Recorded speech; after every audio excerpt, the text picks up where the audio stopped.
Айтайық қара кесек ұланапты, атаның бауырында көсіп бұлыла бопты. Қария жас әйелден бала көрмей, әлімнік бір баласын сұрап апты.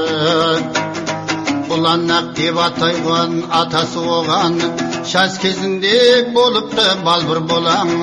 Сасықбай деп атапты жанамалап, сасыған бай болар деп ой осы балам.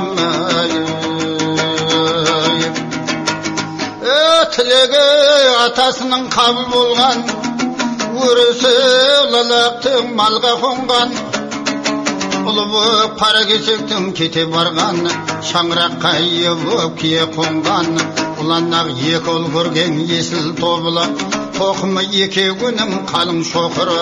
Тобылдан арық пенен айнық туып, арықтан шүрім туған қодан қоңыры.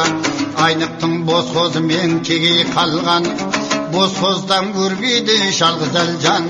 Көгейден көшелекпе жан әлісі, көшелектен жыл қайдары бөгей болған. Бөгей болған. Жанәлден Қонақбай туған шеке, шекеде ізбасар жандыр елбай шеуке. Қонақбайдан әліқұл әйтек туып, Шылқайдардың алтылы туған тете.